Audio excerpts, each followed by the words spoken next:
సభాధ్యక్షులు మిత్రులు శివాజీ గారికి, విశిష్ట అతిథి పిట్టల రవీంద్రన్నకు, మిగతా అన్ని జేఏసీల పెద్దలందరికీ, నా తోటి ప్రతినిధులు అందరికీ పేరు పేరున జై తెలంగాణ.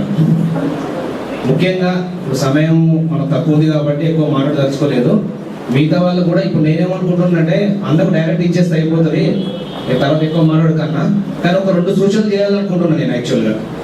ఎందుకంటే తెలంగాణ మన ఎంతసేపు తెలంగాణ జేఏసీ, మన జేఏసీ అనేది ఏ రాజకీయ పార్టీకి అనుబంధం కాదు, ఏది ఇండిపెండెంట్గా వర్క్ చేస్తున్నాం మనం. దాంట్లో కొన్ని సీమాంధ్ర పార్టీలు ఉన్నాయి, లైక్ కాంగ్రెస్ అండ్ తెలుగుదేశం. వాటిని మనం టోటల్గా మనం బైకాట్ చేయాలి, అది వెరీ గుడ్. కానీ మన ఉద్యమ పార్టీలు కూడా అప్పుడప్పుడు ఏమన్నా సరి అయిన మార్గంలో మరి మన వాళ్ళని కూడా సరిదిద్దుకోవాల్సిన అవసరం ఉన్నది. దాంట్లో జేఏసీ చాలా సవరించే క్రమంలో ఏమాత్రం వెనుకాడకుండా సవరించవలసిందిగా సవరించాలని అందరినీ ప్రార్థిస్తూ జై తెలంగాణ.